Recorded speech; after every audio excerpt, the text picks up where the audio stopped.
보고 계시죠. 그래서 이 강의 노트는 민법 총칙부터요 특별법까지 전부가 다 강의 필기가 다 이미 되어 있는 것이에요. 그렇기 때문에 따로 강의 노트를 만들 필요는 전혀 없어요. 그래서 아마 지금 제작이 다 돼 있어 가지고요 아마 2시간 정도 끝나면 강의 노트가 새롭게 나올 거예요. 그때 여러분한테 한 권씩 드리도록 그렇게 하겠습니다. 그 다음에 여기 보시면 이제 그 강의 노트는 이미 필기가 다 되는 거기 때문에 필기를 하려고 하시면 안 돼요. 그래서 강의 노트를 보면서 칠판에 쓰는 거 있죠. 이것을 보면서 공부를 하시면 돼요. 그 다음에 보는 요령은 여기 이제 강의 노트 쭉 이렇게 보면 여기에 이제 박스로 해가지고 뭐라고 써놨죠. 이것은 뭐냐면 이 지금 그림에 대한 설명이에요.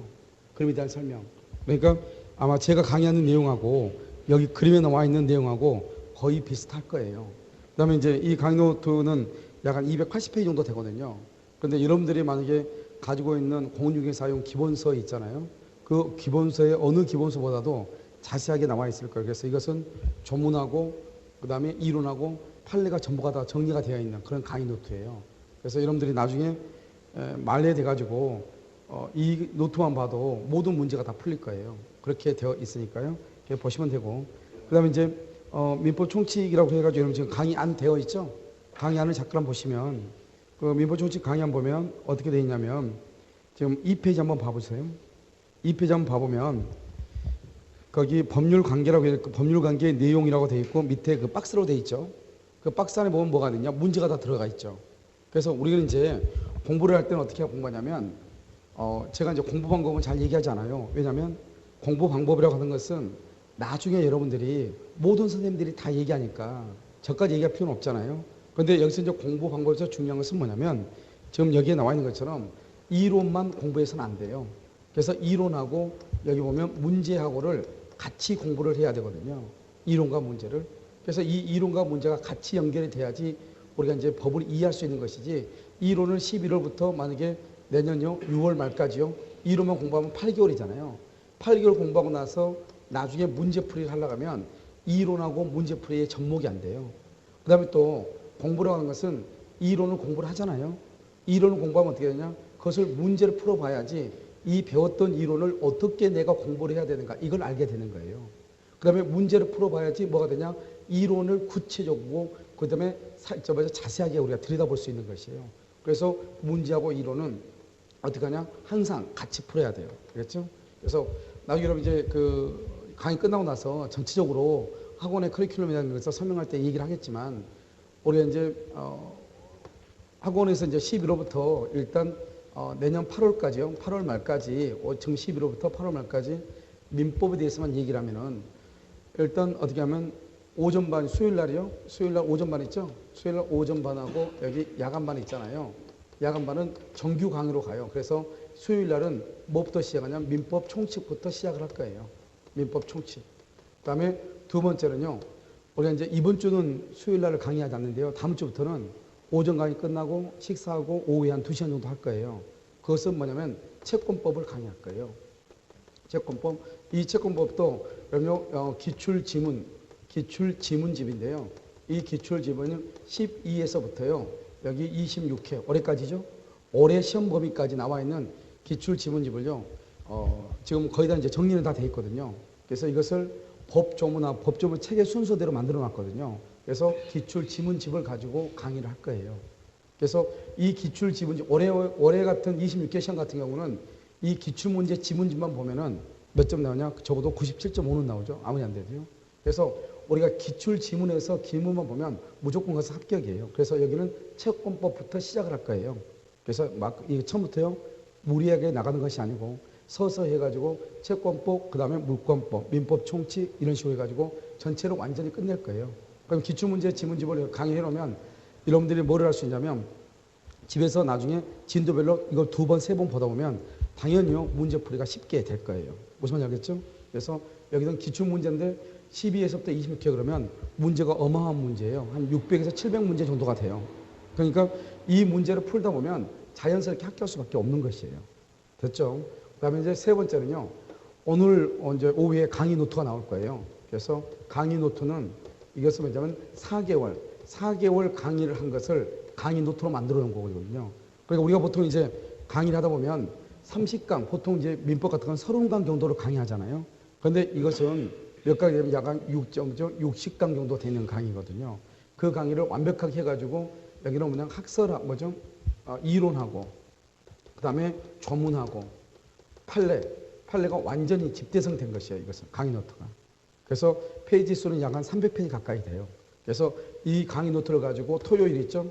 토요일 오후 3시부터 그래서 이번 주부터 강의를 시작할 거예요. 그래서 토요일 오후 3시부터요.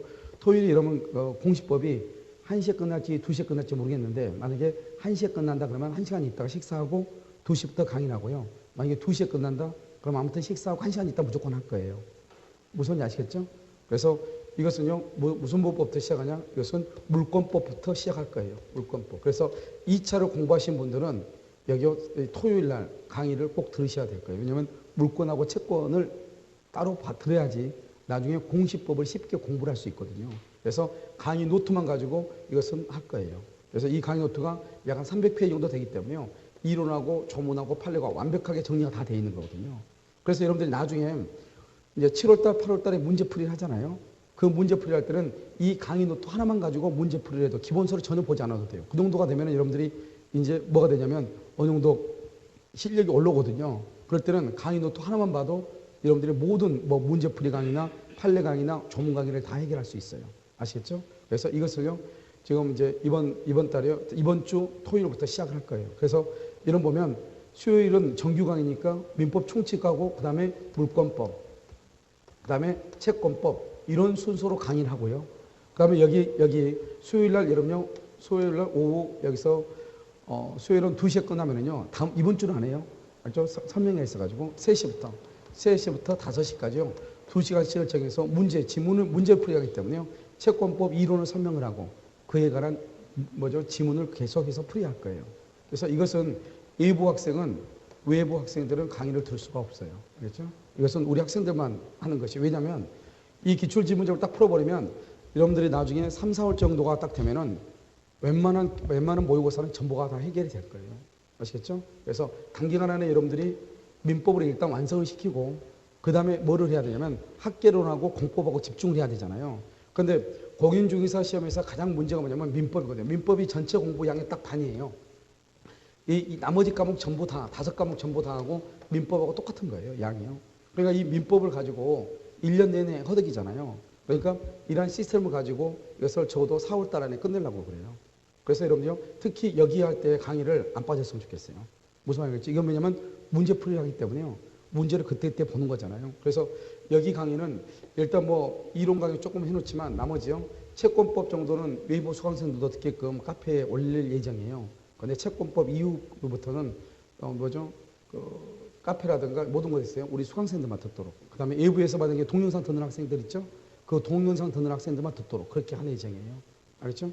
여기서는 워낙에 이제 합격하고 직결되고요. 합격료가 직결되기 때문에 다른 학원 수강생이 듣게 하기에는 조금 무리가 있는 강의예요. 무슨 말인지 아시겠죠? 그 다음에 여기 보면 이 강의 노트 강의는 민법의 체계를 세우는 거예요. 우리가 이제 법이라고 하는 것은 뭐냐면 추상적인 언어로 돼 있어가지고 잘 보이지 않잖아요. 하지만 이것을 눈에 보이게끔 만들어줘야 되잖아요. 그것은 뭐냐면 우리가 봐봐요. 건물이 지금 이 아파트가 어떻게 생길 것인가? 그걸 누가 알겠어요? 그런데 도면을 보면은 아파트가 대강 어떻게 생길 것이라고 하는 것이 눈에 보이잖아요. 그것과 똑같은 현상으로요. 우리가 어떻게 하냐? 물권법이라는 것을 강의 노트를 가지고 공부를 할 거예요. 그러면 강의 노트를 가지고 공부를 하다 보면은 우리가 그림이 보이는 것이죠. 건물을 어떻게 지을 것인가 하는 걸 보이는 것이죠. 그래서 그것을 하기 위해서 물권법은 강의 노트를 가지고 가는데 여러분 지금 11월 강의 노트는 고민을 좀 많이 했어요. 알겠죠? 그래서 여러분요 11월하고 그다음에 12월에 수강하는 11월하고 12월에 수강하는 아니 예를 들어서 동영상을 따로 이제 듣거나 또는 여러분들이 수강생한테는 그냥 드리려고 그래요. 그렇죠? 그래서 12월부터는 페이지가 300페이지가 돼요. 그래서 제본값도 있고 그러기 때문에요. 그래서 12월부터는 만 원 정도 원래 15,000원이거든요. 그래서 10,000원 정도 받고 판매를 할 예정이에요. 무슨 말이겠죠? 외부 수강생들하고요. 그래서 이렇게 하도록 하겠습니다. 그래서 특히 이제 단기간 안에 우리가 이제 민법이라는 체계를 잡으려면 이 강의를 드려야 되겠죠. 단기간 안에. 왜냐하면 그림을 보고 지금 여기 딱 나와 있는 것처럼 보면 지금 보면 모든 것이 다 그림으로 다 이렇게 되어 있잖아요. 그리고 옆에 설명이 되어 있잖아요. 그래서 그림을 보고 민법을 보면 쉽게 금방 이해하거든요. 그다음에 여기 이제 문제는 뭐냐면 특히 이제 재수하는 학생들, 지금 한 번씩 공부를 했던 학생들이 이 강의를 들어야 되겠죠. 그래 이 강의를 들어야지 뭐가 되냐?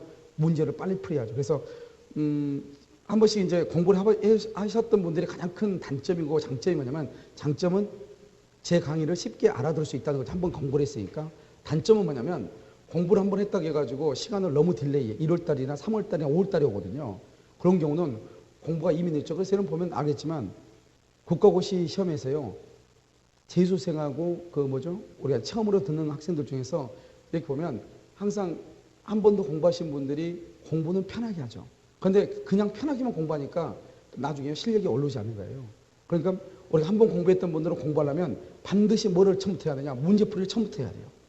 그런데 처음 공부하신 분들이 문제풀이 하기는 약간 무리인데 여러분들이 처음 공부하는 학생도 충분히 다 들을 수 있게끔 설명을 하고 문제를 풀 거예요. 그런데 특히 공부를 한번 하셨던 분들은 반드시요 이 강의를 들으셔야 돼요. 그래야지 짧은 시간 안에 11월, 12월, 1월 정도 되면 끝날 거예요. 그럼 그 정도에 끝나면은 다른 학원 1년 다닌 것하고 똑같을 거예요. 농담하는 것이 아니고. 무슨 말이겠죠? 그 다음에 이 강의 노트는 처음 강의를 들으신 분, 특히 처음 이렇게 강의를 들으신 분들은 이 강의를 딱 듣고 나서 나중에 이 그 뭐죠? 강의 노트를 가지고 이제 강의를 집중적으로 할 거거든요. 그래서 강의 노트를 듣고 강의를 하다 보면 아, 민법이라는 것이 무엇이라는 것이 우리가 여기 아파트가 생긴데 그럼 어떤 아파트인지 모르지만 도면을 딱 보면 어떤 종류의 아파트가 세워질 것인지 알잖아요. 그런 것을 이제 여러분 알게 될 거예요. 그래서 3단 그래서 11월, 12월 안에요. 11월하고 12월 안에 일단 민법 총칙하고 그다음에 채권법하고 물권법이 한 번 이상 돌아가도록 그래서 시스템을 하니까요. 물권하고 채권하고 돌아가니까 한 번 이상씩 다 돌아가도록 그렇게 강의를 하도록 했습니다. 무슨 말인지 아시겠죠? 그래서 되도록이면 오늘 이 11월하고 12월은 2개월에 맞춰가지고 민법 전체를 설명을 하고요. 그다음에 여기는 약간 시간이 걸리더라도 문제풀이니까요. 좀 설명을 하고 지문 하나하나 따져줘야 되거든요. 그래서 문제풀이하는 방식을 알아야 되니까. 그다음에 여기는 강의 노트를 가지고 되도록이면 약간 스피디하게 나가면서 체계를 세워주는. 그래서 여러분들이 나중에 한번 녹화가 돼 있으면 집에서 또 그 녹화를 보면 되는 거잖아요. 그래서 그렇게 하도록. 그래서 여러분들이 이제 광고 나갔던 건 이것이죠. 무슨 말인지 알겠죠? 이렇게 하도록 하겠습니다.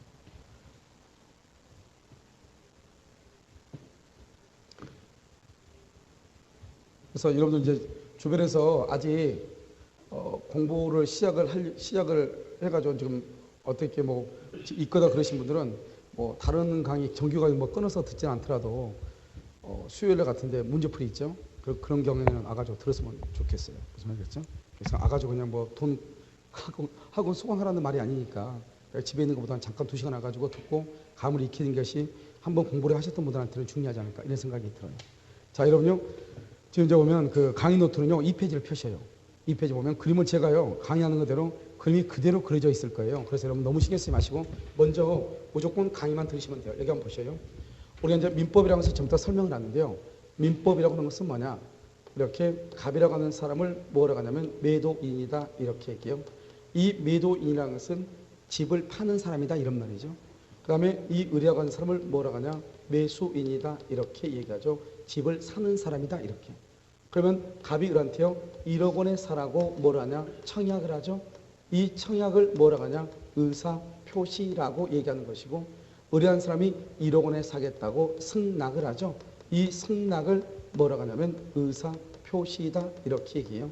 이 의사표시를 뭐라고 하냐? 이것을 법률 사실이다 이렇게 얘기를 하는 것이에요. 그럼 우리는 민법이라고 하는 것은 뭐냐면 그것을 개념 법학이다 이렇게 얘기하거든요. 개념 법학이라고 하는 것은 뭐냐면 법률 사실이라고 하는 말이 무슨 말인지 의사표시라고 하는 말이 무슨 말인지 청약과 승낙이라고 하는 말이 무슨 말인지만 알면은 우리가 민법을 공부할 수 있다는 거예요. 그러면 이 민법을 공부하는 데는 어느 정도 깊이로 그러면 알아야 되느냐 이게 문제죠. 이 깊이를 알 때는 우리가 청약이라는 것이 뭐냐 하는 것을 우리가 법률 용어 사전대로 다 하나하나 알아야 되냐 그게 아니라는 거죠. 여기 의사표시한 것을 법률 용어 사전대로 알아야 되냐 그게 아니라는 거예요. 그럼 지금 이거 뭐예요? 이게 내가 지금 들고 있는 게 뭐예요? 분필이죠. 그럼 분필이 뭐 하는 거예요? 분필이 뭐예요? 칠판에다 쓰는 거? 그러면 칠판은 뭐예요? 칠판 모르는 사람 있어요? 없죠. 근데 칠판이 뭐예요? 그러니까 이게요, 내가 칠판이 뭔지 모르는 것은 아닌데 딱히 칠판이라는 것을 얘기하려고 하니까 정확하게 얘기하기 힘들잖아요. 그래도 우리는 칠판이라는 것을 알아요, 몰라요? 알죠? 누가 얘기하면 다 이해해요, 못해요? 이해하죠. 그럼 우리가 법률 용어를 어떻게 이해하는가? 내가 지금 얘기하는 것처럼 이해하는 거예요. 무슨 말이냐? 칠판? 뭐라고 내가 딱 이야기하지 못하겠는데 그건 그렇다 이렇게. 그래서 뭐냐면 이것은 청약이라는 것이고 의사표시라고 하는 것이고 법률사실이라고 하는 것인데 법률사실이라고 하는 뜻이 무엇이냐? 이것을 너무 법률 용어 사전대로 이해하려고 하지 말란 말이죠. 이것은 뭐냐면 방금 내가 얘기한 것처럼 법률사실 그건 그런 것이지 이렇게 그렇게 이해하면 되는 것이에요. 그것을 우리 뭐라냐? 법적 사고력이라고 하는 것이에요. 그걸 리걸 마인드라고 하는 것인데 그런 것들은 나중에 이제 우리가 민법을 처음부터 끝까지 다 배우게 되면 법률사실 좀 더 구체적으로 얘기하죠. 법률사실은 대강 그런 뜻인데 대강에서 법률사실이라고 하는 것은 이러이러한 것을 얘기한다. 나도 모르게 이것을 얘기할 수 있게 돼요. 그래서 처음부터 공부를 할 때 너무 용어사전처럼 법률사실이라는 것을 이해하려고 하면 안 돼요. 그러니까 이런 보면 학원 같은 데서 보면 11월, 12월 달에 보면 용어 설명을 한단 말이죠. 그것은 법을 모르는 경우에는 그렇게 강의를 해요. 왜냐하면 법이라고 하는 것은 용어사전을 알아가지고 용어를 알아가지고 법을 아는 게 아니거든요. 법은 민법 총칙에서부터 물권법, 채권법, 특별법까지 전부 일단 알면은 그 틀 안에서 법률 용어들을 해석하는 거예요. 그러니까 칠판이라는 게 뭐냐? 정확하게 내가 얘기할 수는 없지만 칠판이라고 하는 것은 이런 뜻이다. 이렇게 우리가 이해하는 것을 우리가 법학 공부를 공부하는 첫걸음이에요. 그리고 나중에 내가 이러이러한 것들은 반드시 이 용어는 반드시 의의를 알아야 된다. 이렇게 얘기할 거란 말이죠. 그러면 그때는 그러면 어떻게 하냐? 그 용어를 정확하게 이해를 하셔야 돼요. 그 외에는 어떻게 이해하시면 되냐? 내가 방금 얘기했죠. 분필, 그건 그거지. 책상, 책상이란 것은 그거지. 제가 어제 가가지고 이제 학원 했어요. 책상이 뭐냐고 물어봤더니 책을 올려놓고 공부하는 것이라고 하더라고요. 근데 그 학생 책상에 뭐가 있냐? 물병이 있어, 물병. 그럼 내가 그랬지. 그러면 왜 책상에다 물병을 올려놨냐? 책을 올려놔야지. 그랬더니요, 자기 친구가 같이 하는데 친구 옆에다가 주더라고요, 그냥. 그러니까 이게 뭐예요? 우리가 책상이란 건 모르는 사람 없잖아요. 없는데도 불구하고 책상이 뭐냐고 물어보면 얘기할 수 있는 사람은 많지 않다 이 말이죠. 마찬가지로 그래도 우리가 책상이라는 것을 이해하는데 아무런 지장이 없듯이 법률 용어라는 것은 그런 식으로 이해하는 것이다. 이런 말이죠. 그러면 청약이라는 것은 뭐냐? 내가 이 집을 1억 원에 팔고 싶다 이 말이고 승낙은 내가 1억 원에 사고 싶다 이런 말이죠. 이렇게요. 청약과 승낙이라는 것이 뭐가 되냐? 일치가 되죠. 다른 말로 이것을 합치라고 얘기하는데 이렇게 되면 여기에서 뭐가 이루어지냐? 매매라고 하는 계약이 이루어지는 거예요. 계약. 이 계약을 우리는 뭐라고 표현을 하냐? 이것을 법률 요건이다 이렇게 얘기하고 다른 말로 그냥 요건이다 이렇게도 얘기하는 거예요. 그러니까 우리가요. 법률 요건이라는 말이 무슨 뜻이냐? 그걸 알려고 하지 마.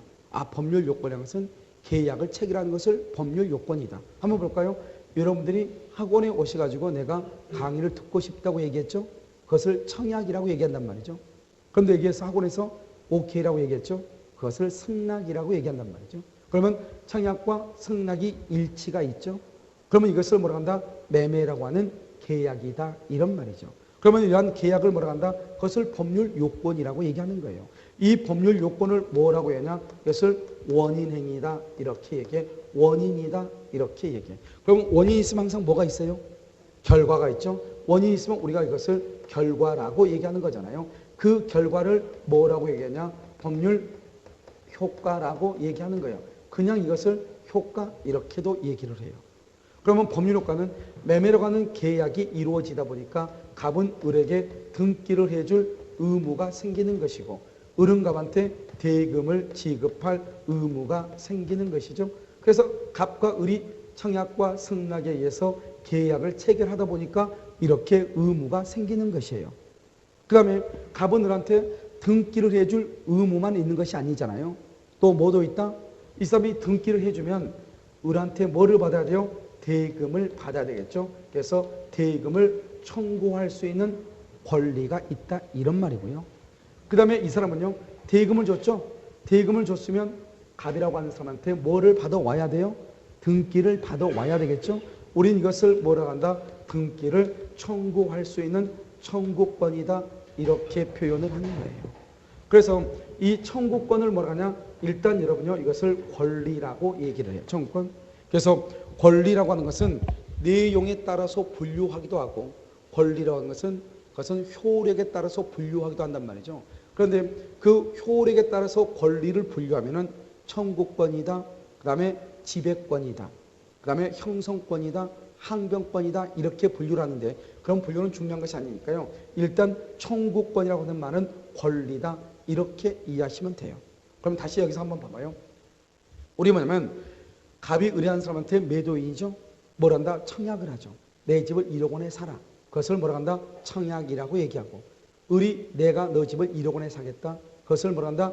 의사표시라고 얘기하고, 이것을 다른 말로 뭐라게? 법률사실이다. 그러니까 내 집을 사라는 말이나 그 다음에 청약이라고 하는 말이나 의사표시라고 하는 말이나 법률사실이라고 하는 말이나 같은 의미다 이런 말이에요.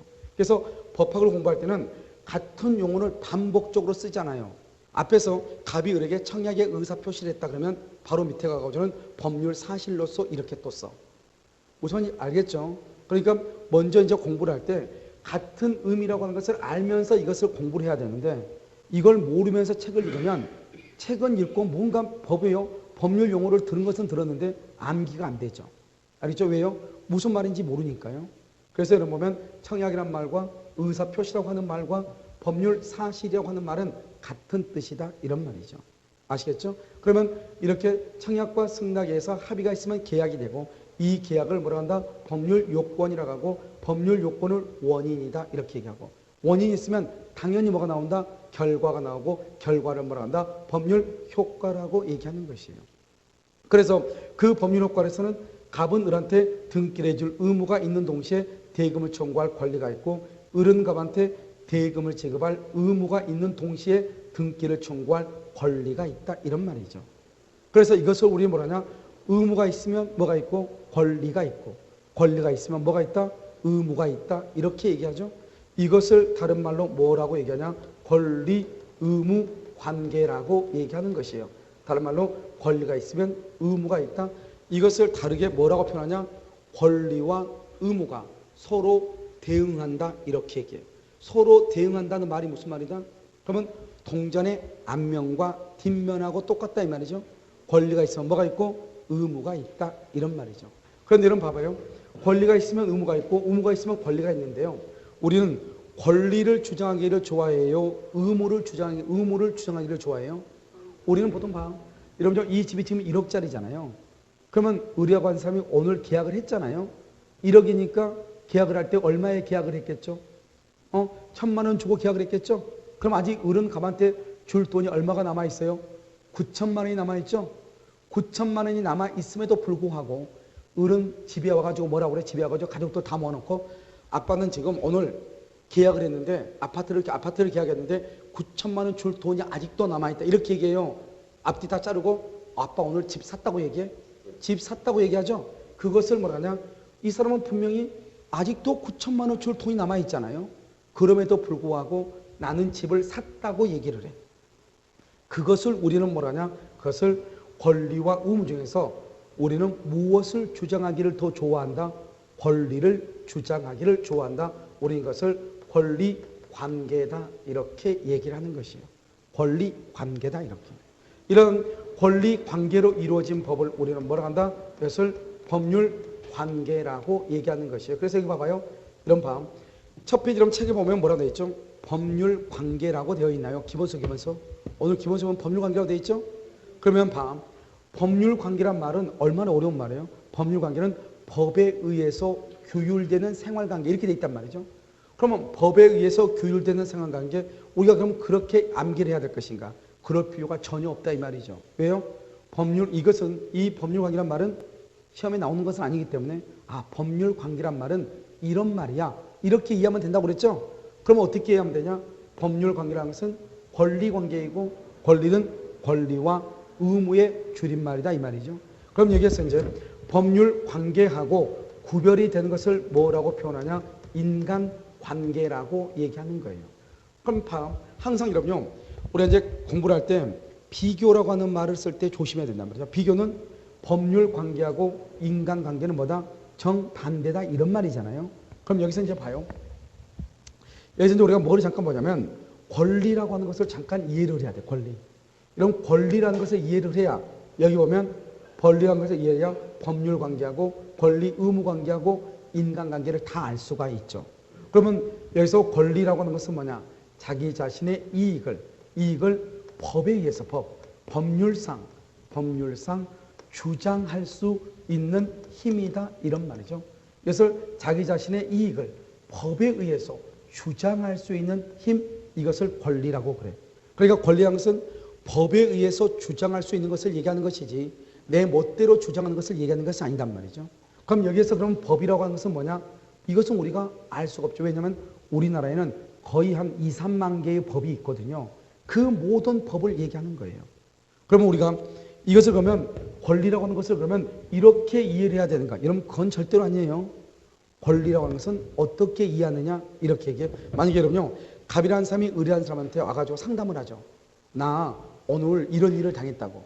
이런 일을 당했는데 어떻게 하면 좋아? 그러면 여기서 뭐라고 하죠? 그게 내가 딱 들었을 때 그 사람이 상담하는 게 억울하단 말이죠. 그럼 우리 보통 어떻게 얘기하죠?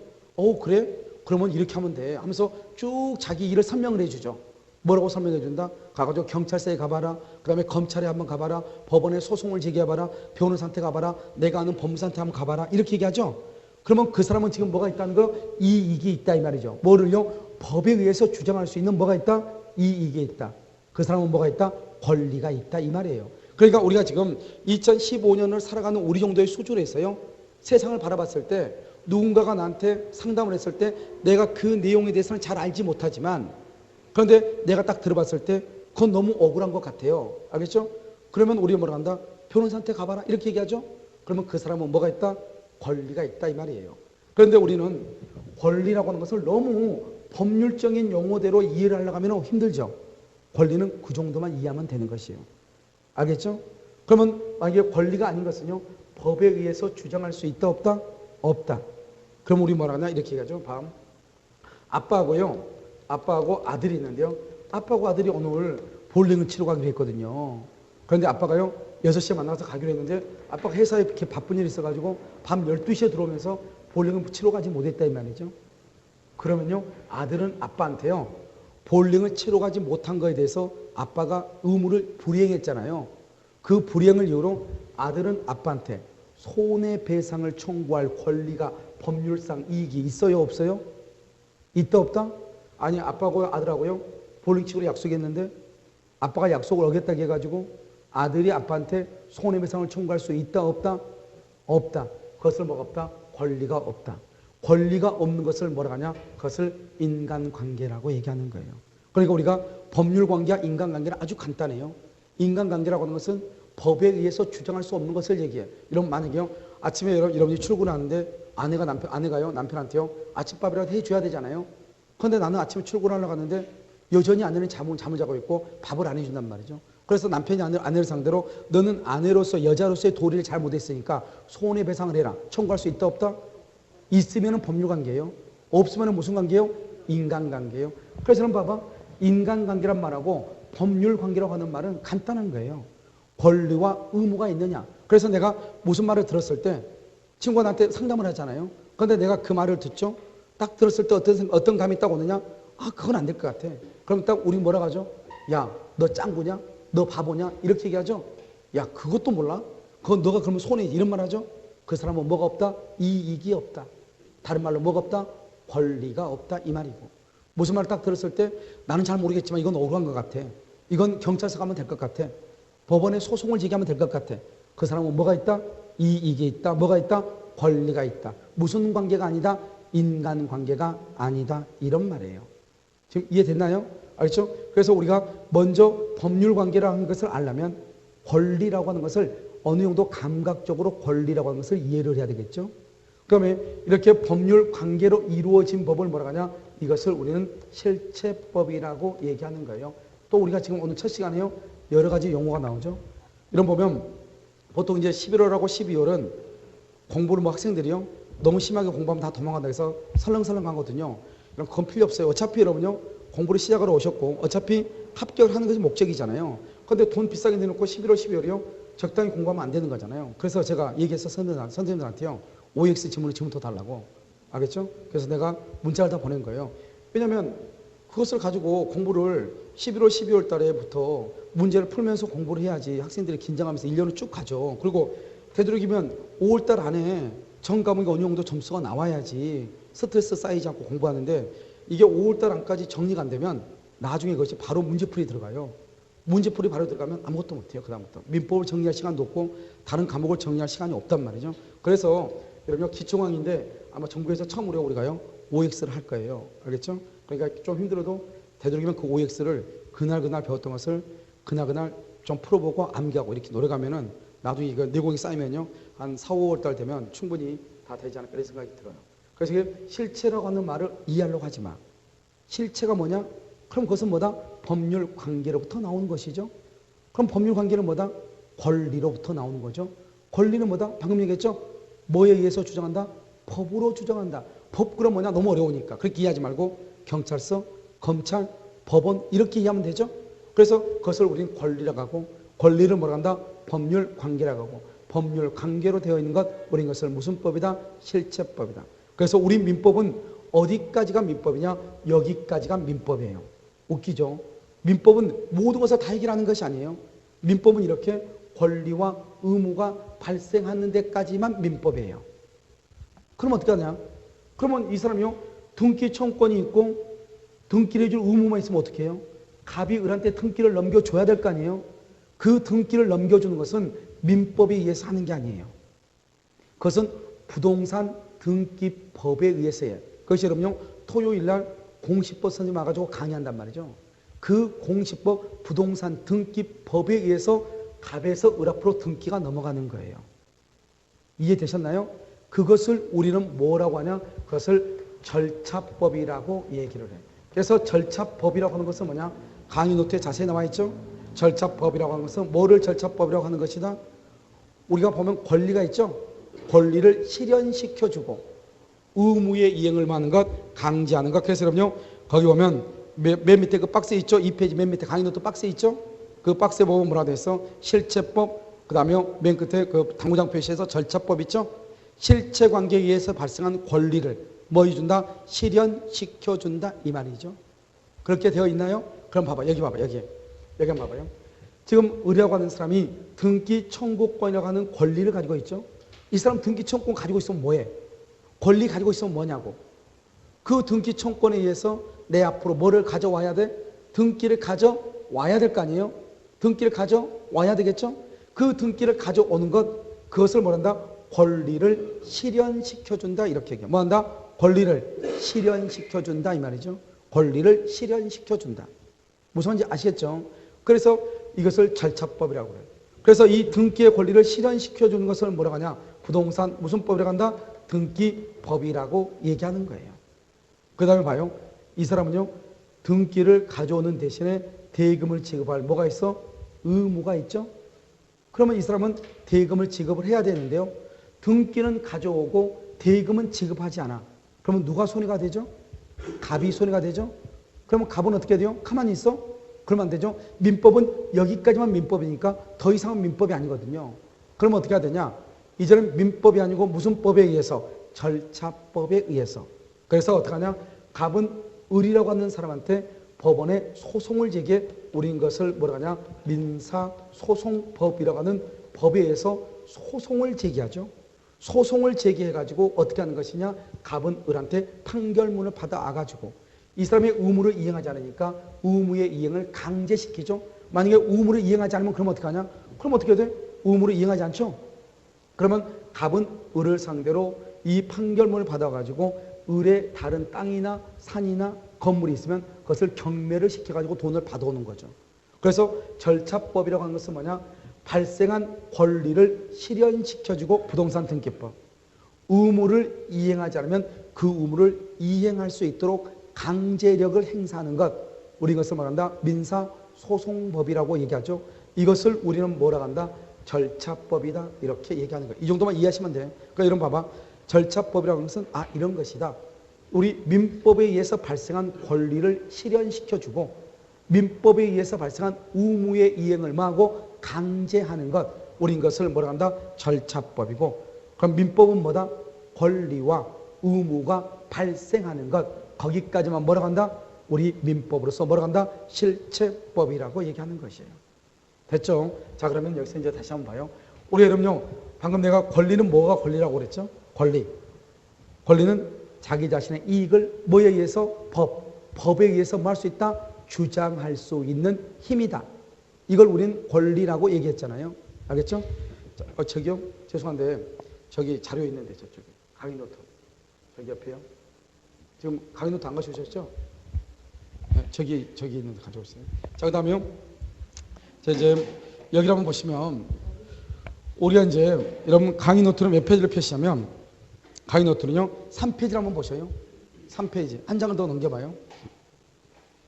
강의 노트 여러분 3페이지 보면 거기 뭐라 나왔죠? 권리와 의무라고 되어 있나요?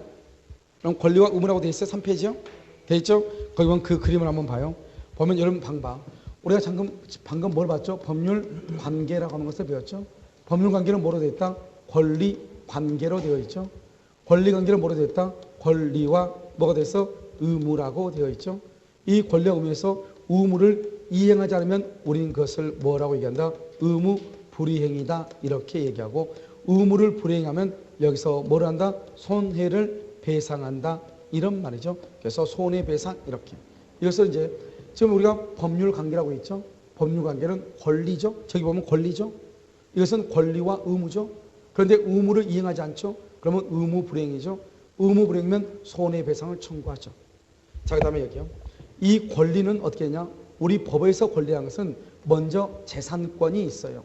그 다음에 여기 가족권이 있고요. 가족권. 그래서 재산권에는 뭐가 있냐? 물권하고 채권이라고 하는 것이 있고 가족권에는 친족권하고 상속권이라고 하는 것이 있어요. 그럼 친족이라는 것은 뭐냐? 이런 뭐 촌수 따진 거 이런 것들 있죠?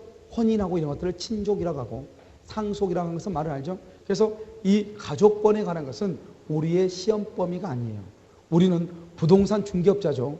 그러니까 재산에 관한 것을 중개하는 거지 신분을 중개하는 게 아니란 말이죠. 그래서 우리는 여기 재산, 즉 물권하고 채권에 관한 것을 얘기한다 이 말이죠. 그럼 여기서 물권법은 모두 몇 문제가 나오냐? 14문제가 나오고요. 채권법은 몇 문제냐? 10문제가 나오는 것이죠. 10문제. 자, 그 다음에 여기 이 물권과 채권 중에서 공통적 요소, 여기서 공통적인 요소, 공통적 요소만 묶어놓은 것을 뭐라고 하냐? 그것을 민법 총칙이다 이렇게 얘기를 하는 거예요. 민법 총칙이다. 여기서 몇 문제가 나오냐? 10문제가 나오는 것이에요. 자, 여기 한번 봐봐요. 우리가 이제 물권법이라는 것이 있고 채권법이 있단 말이죠. 그럼 민법 총칙이라는 것은 뭐냐? 물권법과 채권법에 공통적으로 적용되는 것을 모아놓은 것을 뭐라고 한다? 민법 총칙이다 이렇게 얘기해요. 모아놓은 것을요. 그런데 여러분 여기서 한번 보면 그럼 우리가 민법 총칙을 안다고 하는 말이 무슨 말이죠? 내가 민법 총칙을 잘 안다. 그 말은 물권법과 채권법을 잘 안다는 말이고 민법 총칙을 모른다는 것은 물권법과 채권법을 모른다는 말하고 똑같죠. 그러니까 여러분 우리가 민법 총칙을 공부하려면 먼저 물권법하고 채권법을 먼저 공부해야 돼. 그런데 우리는 어떻게 하냐? 물권과 채권을 먼저 공부하는 것이고 책의 순서는 민법 총칙, 물권법, 채권법 이렇게 되어 있거든요. 그러니까 뭐부터 공부를 하냐? 보통 민법 총칙부터 공부를 하니까 물권법과 채권법을 알아야 민법 총칙을 이해를 하는데 물권과 채권을 공부하지 않고 민법 총칙부터 공부를 하니까 민법 총칙이 어렵죠. 그러니까 나중에 물권하고 채권도 어려운 것이에요. 그래서 여러분요, 우리가 여기서는 문제가 10문제밖에 안 나오잖아요. 10문제밖에 안 나오지만 여기는 14문제, 여기는 10문제. 이 민법 총칙 공부 양이 물권법, 채권법 공부하는 양보다 더 많아. 알겠죠? 그래서 여러분 공부를 어떻게 해야 되냐? 물권부터 공부를 하는 것이에요. 먼저. 그런데 물권, 채권, 민법 총칙 이렇게 공부를 해야지. 민법 총칙부터 공부를 하면 공부가 민법은 어렵게 되어 있어요. 그러니까 무조건 공부를 민법 총칙 순서대로 공부하는 게 아니에요. 그런데 여러분요, 우리가 기초 강의니까 기초 강의는 어떻게 하냐? 민법 총칙, 물권, 채권부터 강의하지만 1월 달부터 공부를 강의할 1월 달 다시 강의 들어가죠. 그때는 물권법부터 정규 강의가 들어가요. 대신 여러분들이 힘들 것 같으니까 어떻게 하냐? 물권법은 언제 한다고 그랬죠? 토요일 오후에 강의하고 그다음에 채권법은 수요일 날 오후에 다시 강의를 해요. 무슨 말이겠죠? 그래서 물권과 채권 한꺼번에 하면 여러분들이 아마 제 생각에는 아마 12월 초쯤 되면은 물권, 민총, 물권, 채권이 전부가 다 돌아가지 않을까 이런 생각이 들어요. 그러면 한해독을 떼고 아마 12월 말쯤이나 1월 달이 되면은 2회독을 떼고 2월 말이 되면 3회독을 뗄 거예요. 무슨 말인지 아시겠죠? 그래서 여러분요, 이렇게 민법 총칙, 물권, 채권 이런 식으로 공부를 하는 것이에요. 됐죠? 그 다음에 여기서 이제 보면 채권법에 특별법이 있어요. 우리 것을 뭐란다? 주택임대차 보호법하고 상가건물임대차 보호법이 있고요. 물권법에 특별법이 있어요. 그것은 뭐가냐? 집합건물법하고 그다음에 부동산 실명법하고 그다음에 가등기 담보등의 가압류 이렇게 법이 5개가 이렇게 있어요. 5개가. 이 법은 별로 그렇게 큰 법들이 아니고 조그만 법들이에요. 그럼 어떻게 하냐? 한 문제씩 나와. 한 문제씩 나오고 어느 한 곳에서 2문제가 나와요. 그래서 올해 봐봐요. 올해는 실명법에서 2문제가 나왔어. 2문제가. 올해는 실명법에서. 그러니까 실명법에서 2문제가 나왔으니까 하나, 둘, 셋, 넷, 다섯, 6문제죠. 그래서 특별법에서 모두 6문제가 나오는 것이에요. 그 다음에요. 지금 집합건물 가등기 담보 등에 관한 문제들이 작년에 2문제가 나왔고요. 집합건법은 재작년에 2문제가 나왔어요. 올해는 실명법이 나왔죠. 그러면 우리가 이제 내년에는요. 주택이나 상가에서 2문제가 나올 거예요. 그러니까 내년에는 주택과 상가 임대차 보호법에 대해서 공부를 잘 해야 되겠죠. 여기 특별법은요. 6문제는 거의 뭐 강의를 듣다 보면 보너스 형태로 거의 다 맞게 돼요. 알겠죠? 그래서 특별법은 매 강의마다 하기 때문에요. 여러분들이 뭐 쉽게 금방 해요. 여기는. 그 다음에 물권하고 채권의 특징은 뭐냐면 한 가지. 내가 강의한 내용 그대로 시험에 나와요. 물권과 채권. 내가 강의한 내용 그대로. 말하는 것 그대로 나와. 시험 문제가. 그런데 민법 총칙은 어떻게 되냐? 약간에요. 내가 민법 총칙을 강의할 때는 여러 가지 다양한 표현을 얘기할 거예요. 그렇게 다양한 표현대로 나와요. 그런데 물권과 채권은 다양한 표현이라는 것이 거의 없어요.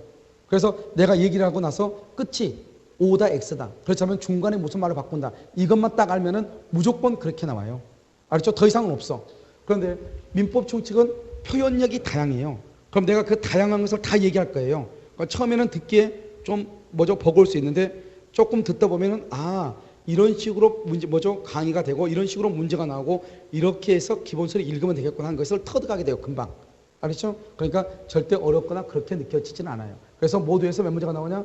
40문제가 나오고 한 문제당 2.5가 되는 거예요. 그래서 그러면 민법 총칙을 설령 내가 민법 총칙을 포기했다. 나머지가 30문제예요. 이것들은 물권법, 채권법, 특별법은 강의한 내용 그대로 나온다고. 알았죠? 물론 민법 총칙도 그렇지만 강의한 내용 그대로. 이것은 어렵고 그런 게 없어. 알았죠? 딱 물권, 채권, 특별법은 딱 2마디만 하면 무조건 2개만 하면 무조건 답이 딱 나와. 무조건. 모든 게 처음부터 끝까지 그렇게 돼 있어. 그런데 민법 총칙은 2가지를 안다고 해서 되는 것이 아니고 약간의 말들을 앞뒤로 변형을 해. 그러니까 그런 감각을 느끼는 게 중요해. 그럼 감각은 어떻게 느끼는 것이냐? 기본 강의가 튼튼하면 무조건 돼요. 알겠죠? 그래서 그렇게 하더라고요. 그래서 여기서 이제 우리가 권리라고 하는 것을 지금 이제 설명을 했죠. 그럼 여기 봐요. 여기에서 권리다, 권리 의무다 하는 것은 우리가 여기까지는 뭐냐면 민법 총칙이에요. 민법 총칙에서는 권리다, 의무다 이렇게 표현을 해요. 그런데 이것을 채권법에 가면 뭐라 하냐? 채권법은 권리를 뭐라 하냐? 채권관계라고 얘기를 하고 그 다음에 여기는요. 권리와 의무를 뭐라 한다? 채권, 채무라고 얘기를 하고 여기서 채무를 이행하지 않는 것을 뭐라 한다? 채무 불이행이라고 얘기하고 채무 불이행에 의해서 뭐를 청구할 수 있다? 손해배상을 청구할 수 있다. 이렇게 얘기를 해요. 그래서 여러분요. 채무 불이행이라는 말은 아무렇게나 나오는 말이 아니에요. 채무 불이행은 법률 관계에서만 나와. 법률 관계는 권리 관계에서만 나오는 게 채무 불이행이에요. 지금 내가 지금 이분하고는요. 지금 현재 강의하면서 내가 둘이 계약을 하자는 둥, 뭘 한다는 둥, 계약을 한 적이 있어 없어 지금? 없잖아요. 없으니까 법률 관계가 있다 없다? 없죠. 권리 관계가 있다 없다? 없죠. 그러니까 두, 삼, 사에서는 채무 불이행이라고 하는 말을 사용할 수가 있다 없다? 없다. 그러면 부부 간의 관계, 부모와 자식 간의 관계, 친구 간의 관계를 다 무슨 관계다? 인간 관계죠. 그런 관계에서는 채무 불이행이라고 하는 말이 나온다, 나오지 않는다, 나오지 아니한다 이 말이 중요해요. 그래서 여러분 다시 한번 보면 이 법률 관계하고 비교되는 것 이것을 우리는 뭐라고 하냐? 그것을 인간 관계라고 얘기하거든요. 그러면 인간관계라고 하는 것은 여러분요 뭐가 없는 것이다? 뭐가? 권리가 없는 것이다. 인간관계는 그 다음에 뭐가 없어? 권리, 의무 관계가 없는 것이다. 따라서 채무 불이행이라는 말이 나와 안 나와? 안 나와. 이게 아주 중요해. 인간관계에서는 채무 불이행이라는 말이 없다. 그러니까 채무 불이행이라는 말이 없으니까 당연히 손해를 배상한다는 말이 나와 안 나와? 안 나오겠죠. 그래서 인간관계에서는 채무 불이행이라는 말은 나올 수 없다. 이 말이 아주 중요해. 자, 그 다음에 두 번째. 인간관계에서 가장 대표적인 게 바로 뭐냐? 호의동승이라고 하는 거예요. 그럼 호의동승은 뭐예요? 누군가를 차 태워주는 거죠? 차 태워주는 거죠? 운전자하고 동승자가 있잖아요. 그러면 호의동승은 이런 봐. 내가 공짜로 태워다 줄게. 그래서 차를 태웠어. 목적지에 내려가지고 근데 차비 줘야 될 것 같아. 갑자기 생각하니까. 그러면 돼? 안 돼? 안 되죠. 왜요? 무슨 관계? 인간관계. 인간관계는 뭐가 없다? 권리가 있다 없다? 없다. 그래서 여기서요. 호의동승이라는 것은 뭐냐면 인간관계예요. 그래서 인간관계란 말이죠. 그런데 문제는 뭐냐? 이 인간관계인데 여기서 뭐가 발생한다? 사고가 발생한다. 이게 문제죠. 사고가 발생한다. 이러면 사고가 발생하면 어떻게 되냐?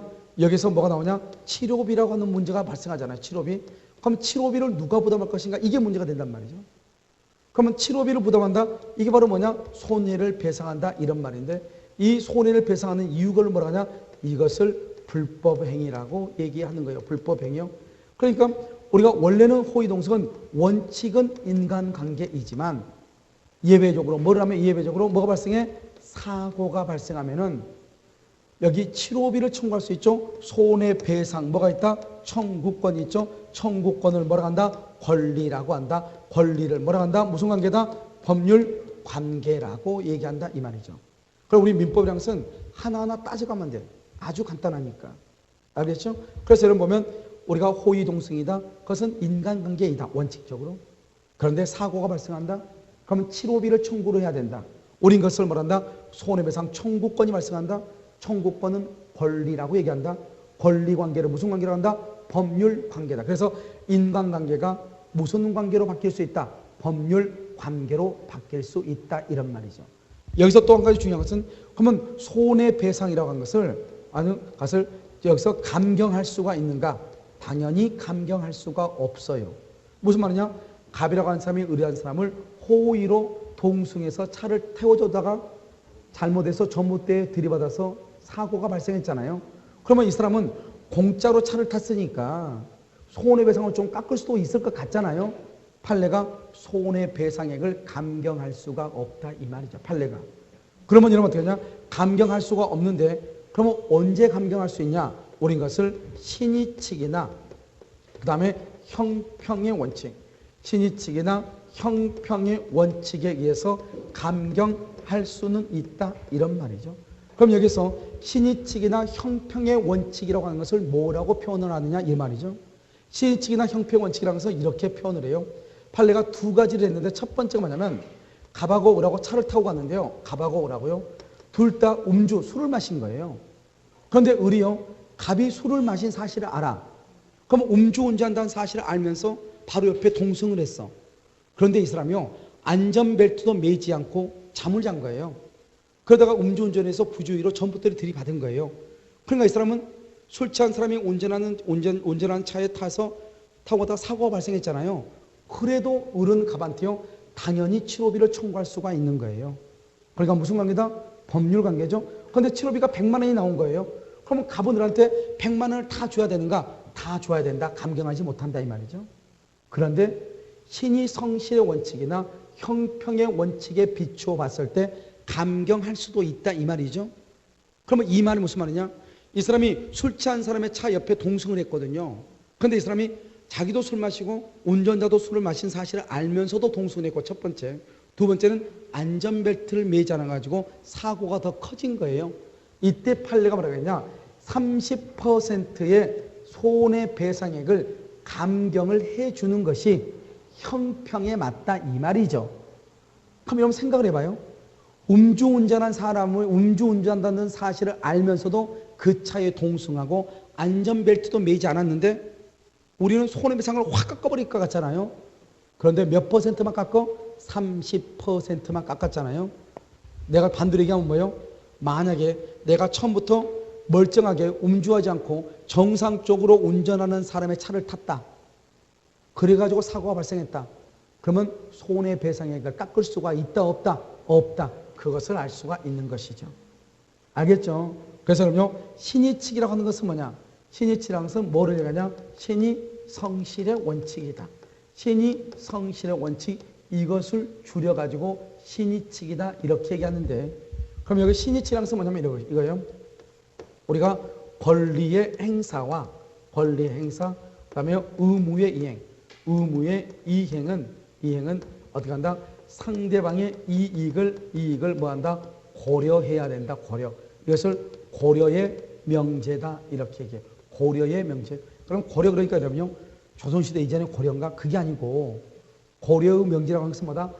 우리가 봐봐, 내가 권리가 있다고 해서 권리를 행사하거나 의무가 있다고 해서 의무를 이행을 할 때는 상대방의 이익을 뭐를 해야 돼? 고려해야 된다 이런 말이죠. 상대방의 이익을 고려하면서 권리를 행사하고 상대방의 이익을 고려하면서 의무를 이행한다 이 말이죠. 그러면 이건 뭘 얘기하냐? 이런 만약에요, 지금 갑과 을이 매매계약을 체결했잖아요. 매매계약을 체결했는데 이 매매대금이 지금 얼마냐? 1억이잖아요. 그런데 이 사람이 뭐죠? 은행이요. 은행 창구 시간이 다 끝났는데요. 끝나고 나서 9천만 원 잔금을요, 1,000원짜리로 이렇게 가져왔단 말이죠. 1,000원짜리요. 9천만 원을. 은행 시간이 다 마감됐는데. 그러면 9천만 원이라고 하는 잔금을 가져온 것은 사실이지만 은행 시간이 끝나고 난 다음에 1,000원짜리로 9천만 원을 가져오면 된다 안 된다? 그럼 신의칙에 상대방의 이익을 전혀 고려했다 안 했다? 안 한 것이죠. 이런 우리 얼마 전에 30만 원인가 하는 것을 10원짜리 동전으로 바꿔서 월급을 준 회사상 뭐죠? 나죠? 사장, 음식점 주인. 그 사람한테 우리 막 비난하고 그랬죠? 나중에 알고 보니까 음식점 주인도 크게 잘못한 것은 없는데 이제 그렇게 됐더라고요. 그런데 우리가 그런 경우 뭐냐? 그 사람이 10원짜리로 동전 아무튼 30만 원 줬잖아요, 월급. 그런데 10원짜리로 줬다 이 말이죠. 자기가 의무를 이행을 하는데 상대방의 이익을 전혀 고려했다 안 했다? 안 했다. 그런 것을 뭐라 하냐? 신의 성실의 원칙에 위반된다 이렇게 얘기하고, 신의 성실의 원칙을 줄여서 뭐라고 얘기한다? 신의칙이다 이렇게 얘기하는 거예요. 무슨 말인지 알겠죠? 자, 지금부터요, 우리가 잠깐 지금까지 배웠던 것을 잠깐 정리하면, 갑이 을한테 대해서 청약을 하죠. 을은 갑에 대해서 승낙을 하죠. 이렇게 청약과 승낙을 뭐라고 한다? 의사표시라고 얘기하고, 이런 의사표시를 다시 뭐라고 한다? 법률 사실이라고 얘기하고, 청약과 승낙이 모여서 계약이 이루어지죠. 이 계약을 법률 요건이라고 얘기하고, 법률 요건을 원인행위라고 얘기하고, 원인이 있으면 뭐가 나온다? 결과가 나온다. 결과를 뭐라고 한다? 법률 효과라고 얘기하고, 법률 효과는 갑은 을한테 등기를 해줄 의무가 있는 동시에 그 다음에 대금을 청구할 권리가 있고, 매수인은 대금을 지급할 의무가 있는 동시에 등기를 청구할 권리가 있다. 이것을 우리는 뭐한다? 권리와 의무 관계라고 얘기하고, 권리와 의무 관계는 권리와 의무가 상호 대응한다 이 말이죠. 이 권리와 의무 관계, 이것을 줄여서 뭐라 한다? 권리 관계라고 얘기하는 것이고, 그 권리 관계를 뭐라 한다? 법률 관계라고 얘기하고, 이러한 법률 관계로 이루어진 법을 무슨 법이다? 실체법이라고 얘기하고, 실체법에 의해서 발생한 권리를 실현시켜주고 실체법에 의해서 발생한 의무를 이행하는 것, 우리 이것을 말한다? 절차법이라고 얘기하는 것이고, 법률 관계하고 비교가 되는 것을 뭐라고 한다? 인간관계라고 얘기하고, 인간관계는 뭐가 없다? 채무 불이행이라는 말이 있다 없다? 없지만 사고가 발생을 하면은 우리는 인간관계는 무슨 관계로 바뀐다? 법률 관계로 바뀔 수 있다 이렇게. 그런데 만약에 호의 동성의 경우 사고가 발생했단 말이죠. 그러면 사고가 발생했다? 손해배상액을 감경시킬 수 있다 없다? 없지만 신의칙이나 형평의 원칙에 비추어 봤을 때 감경 사유가 있을 때는 뭐 할 수 있다? 감경할 수 있다 이렇게 얘기를 해요. 자, 그럼 봐. 내가 지금 여러분한테 이제 지금까지 공부했던 것을 잠깐 1분 정도에서 요약을 했는데요. 우리가 이 요약을 할 때 전혀 내가 막힘없이 얘기할 수 있는 것은 뭐냐면, 이 그림이 머릿속에 있기 때문에 이 그림을 쭉 생각하면서 말을 한 거예요. 그림을. 그래서 우리는 언어라고 하는 것은 내가 지금 소리를 내고 있죠. 이것을 음성 언어라고 얘기하는 거잖아요. 여러분 같이 제스처라든가 고개를 끄덕이거나 대답을 하죠. 이것을 우리가 이제 행위로 나타내는 언어죠. 그런데 지금 이것을 뭐라냐? 그림 언어라고 얘기하는 것이에요. 그림 언어. 내가 여러분요, 여기 원주에 대해서 지금 잘 알지 못하거든요. 그런데 만약에 여러분들이 나한테 내가 지금 원주 욕을 가려고 하는데 그럼 어떻게 하면 돼요? 이렇게 물어볼 수 있죠? 그럼 여러분 어떻게 하겠어? 여러분은 나한테요, 여기서요, 줄 그겠죠? 여기서 쭉 가가지고요, 왼쪽 딱 보면요. 거기가 원주역이에요. 이렇게 얘기하겠죠? 왜냐하면 모든 것을 알면은 선 하나로 다 나타낼 수 있는 거예요. 모든 것을 알아버리면. 그런데 모르면 어떻게 모르면 설명이 많아져. 만약에 이분이 내가 이 사장님을 내가 모른다고 해봐. 그럼 이분이 지금 그 있잖아요. 그 사람 이렇게 얘기하죠. 그런데 저는 모르겠는데요. 그래봐. 그러면 이제 이 사장님에 대해서 뭐 키는 얼마고 어떻게 몸은 어떻게 생겼고 나이는 몇 살 정도 됐게 보이고 안경을 끼고 설명이 많아져 적어져. 엄청 많아지죠. 왜요? 그 모르는 것을 설득시켜야 되니까 얼마나 많은 노력이 필요하겠어요. 그래서 우리가 눈에 보이지 않는 것은 눈에 보이게끔 만들면 되거든요. 아파트가 어떻게 지을까 모르지만 설계도를 보면 대강 우리가 알 수 있듯이 민법이라는 것은 추상적인 언어들로 용어들로 쓰여 있는데 그것들을 구체적으로 건물을 짓듯이 그림을 통해서 민법을 이해하게 되면 여러분 쉽게 이해를 하는 것이에요. 그리고 이게 머릿속에 들어가 있으면 어떤 응용 문제가 나오더라도 이 그림의 틀을 벗어나지 못하기 때문에 그 다음에 또 내가 책을 보더라도 그림을 보고 나서 책을 보게 되면 여러분들이 어떤 내용의 글도 다 이해할 수 있게 돼요. 무슨 말이겠죠? 그래서 먼저 중요한 것은 뭐냐? 내가 여러분 좀 있으면 강의 노트 나온다고 했잖아요. 그걸 드릴 거란 말이죠. 그러면 그 강의 노트를 보고 지금 딱 보고 나서 어떻게 하느냐? 이건 이렇구나 하면서 그림을 한 번씩 그려보면서 그림을 보고 내가 한번 읽어보는 거예요. 알겠죠? 그래서 여러분요, 오늘 여기 나눠드린 거 있죠? 여기 한번 보세요. 오늘 여기 강의안을 보세요. 자, 2페이지. 자, 지금 들고요. 제가 지금 여러분 강의안은 줄 그어진 것만 읽는 것이고, 그 다음에요. 이런 이번 주 안으로 학교론 책은 이미 남았어요. 내년 책이요. 그래서 정부에서 이제, 법학원에서 쓰는 책만 11월 달에 나오고, 다른 학원들은 다 언제 나오냐? 1월 한 중순 정도 나올 거예요. 그래서 책이 이미 나오기 때문에 다음 주에요. 학교로는 여러분 그 교재를 가지고 공부를 할 거예요. 그 다음에 나머지 책은 아마 다음 주 정도로 아마 다 나올 것 같아요. 무슨 말인지 알겠죠? 그래서 여러분들 기본서를 가지고 11월부터 공부를 하기 때문에요. 다른 학원 다니시는 것보다는 한 2개월 정도로 먼저 책을 보신다고 보면 돼요. 그러면 나중에 지금은 표시가 안 나도 3월, 4월, 5월 달 되면은 엄청나게 큰 차이가 날 거예요. 책을 미리서 본 것하고 보지 않은 것하고. 그런데 한 가지 알아야 될 거 뭐냐? 조심해야 될 거는 절대로 민법은 절대로 책에다가 줄을 그으시면 안 돼요. 무슨 말인지 알겠죠? 내가요, 책이 나오면 책에다가 제가 줄을 다 그어 놓을 거예요. 이러면 책을 정리를 딱 하면 공부가 70%가 끝나는 거예요. 책을 어디가 중요한지 모르니까 읽어도 암기가 안 되고 읽어도 어디를 읽는지 모르는 거예요. 책은 제가 지금 여기 보면 여기 지금 오늘 강의안을 보면 줄 그어진 것이 있고 밑에 한번 보면 까맣게 된 글씨로 된 거 있죠? 그래서 이 까맣게 된 거 이렇게 줄 그어진 거 이렇게 밑줄을 다 그어 놓을 거예요. 알겠죠? 그러면 여러분들이요, 내가 책에 줄을 그어 놓은 것과 동일하게 줄을 그으시면 돼. 무슨 말인지 알겠죠? 그러면 여러분들이요, 11월 정도 되면 책이 정리가 다 끝날 거예요. 11월 안에 내가 줄을 다 그어 놓을 거니까요. 그러면 나중에 여러분이 이제 강의를 들으면서 그 부분을 딱 찾아서 들으면 되죠. 그리고 찾아 듣고 금방 여러분이요, 체계가 잡힐 거예요. 걱정하지 마시고. 아시겠죠? 그래서 여러분요, 공부할 때는, 민법 공부할 때는 눈만 있으면 돼요. 알겠죠? 뇌의 용량은 별로 필요하지 않아요. 자, 보면 2번요. 자, 1번 보세요. 의라고 되어 있죠? 그래서 인간의 생활관계 중에서 법에 의해서 규율되는 생활관계 이렇게 되어 있죠? 이걸 여러분 법률관계라고 하는데 이 말이 얼마나 어려워. 그러니까 여러분 봐봐요. 2번 봐봐요. 법률관계의 내용이라고 되어 있죠? 줄 그어진 것만 읽는 거예요. 매도인은 매매계약하면 소유권 이전 의무를 지고 그 다음에요. 매매 대금을 청구할 권리가 있고 이렇게 되어 있죠?